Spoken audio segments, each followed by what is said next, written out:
Welcome you to 1 Corinthians chapter 14, Retold as story. The house of Chloe in Corinth had never been so crowded or so loud.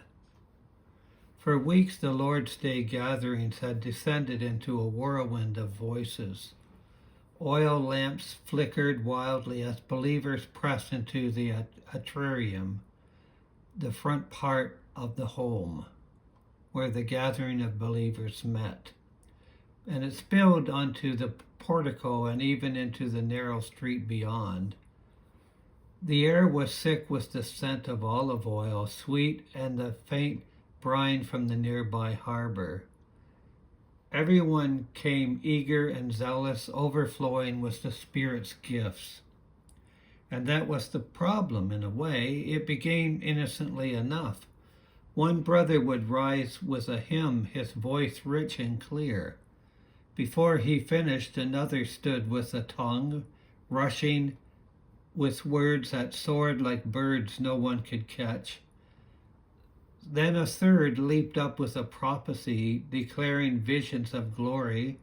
Soon 4 or 5 spoke at once, tongues overlapping, prophecies clashing, teachings shouting over one another. Women called out questions mid-message. Children darted between legs, and visitors, curious pagans from the docks or skeptical Jews from the synagogue, stood at the edges, eyes wide, whispering, "These people are mad." Chloe, the gracious hostess, tried to keep order. She raised her hands, asked for quiet, but her voice drowned in the fever. Crispus, once the ruler of the synagogue and now the leader among believers, frowned deeply but said little. Stephanus, whose household had been among the first baptized by Paul, paced the perimeter, worry etched on his face. The gifts were real, no one doubted that. Tongues burst forth like fire, prophecies rang with urgency.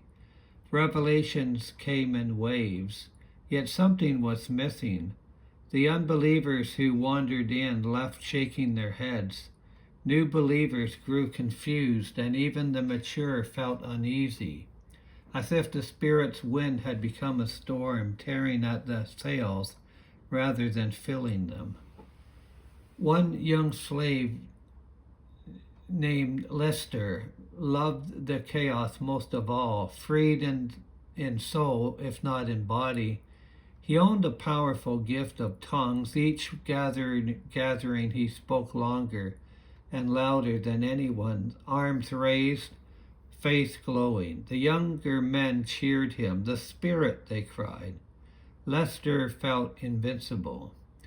But his master's wife, a quiet believer named Eudora, watched with growing sorrow. She remembered Paul's visits, the way he taught gently, weighing every word, built up rather than torn down. Love, he had said, is the more excellent way. Yet love seemed buried beneath the noise. Then one human evening, as the summer rumbled over the Gulf, a traveler arrived from Ephesus. His tunic was dusty, his sandals worn thin. He carried a leather scroll case slung across his shoulder. The gathering paused just for a moment when he stepped into the lamplight. "I am Timothy," he said simply. "Paul sends greetings and this letter." A hush fell deeper than any before. Even Lysias lowered his arms. Chloe cleared the center of the room. Timothy unrolled the scroll. The believers pressed close, breaths held. He began to read aloud Paul's words written from afar, yet aimed straight at their hearts. First came the reminder of love. Pursue love and earnestly desire the spiritual gifts, especially that you may prophesy. Murmurs rippled. Many had forgotten the first part of their chase after the second. And then the hard truth, if I speak in the tongues of men and of angels but have not love. Timothy's voice was steady, but the words struck like stones. Lister shifted uncomfortably. Paul compared uninterpreted tongues to a flute playing indistinct notes, or a trumpet giving no clear signal for battle. So with yourselves, Timothy read, since you are eager for manifestations of the Spirit, strive to excel in building up the church. The room grew quieter still. He read of gatherings where everyone spoke in tongues at once, how an outsider would say they were out of their minds. But if all prophesied and an unbeliever entered, the secrets of his heart are disclosed, and he will fall on his face and worship God. When Timothy reached the instructions for order, no one moved. Let two or at most three speak in tongues, and someone must interpret. If there is no interpreter, let him keep silent in the church. Let the prophet speak 2 or 3, and let others weigh what is said. If a revelation comes to another sitting there, let the first be silent. For you can all prophesy one by one, so that all may learn and be encouraged. And the spirits of the prophets are subject to the prophets, for God is not a God of confusion, but of peace.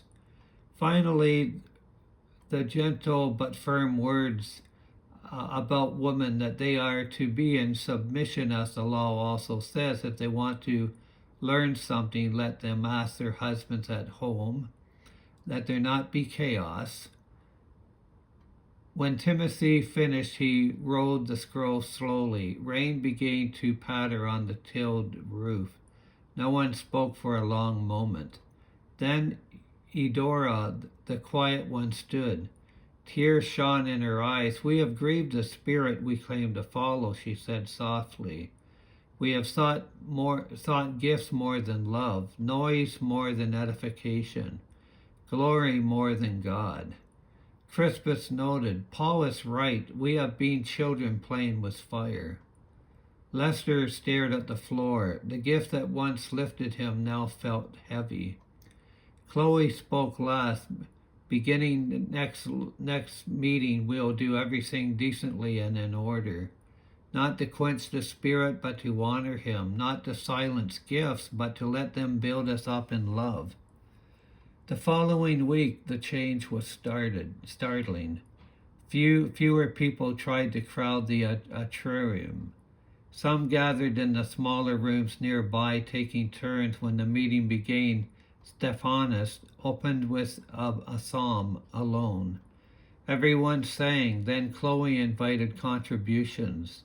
What do you bring for the building up of the body? A merchant named Fortanus shared a teaching from Scripture. All listened quietly. Then a prophet, Gaius, once boastful, stood. He spoke clearly a word of encouragement about enduring hardships with joy. When he finished, Crispus and another elder weighed it openly. This aligns with what Paul taught us in person, Crispus said. Heads nodded, hearts were strengthened.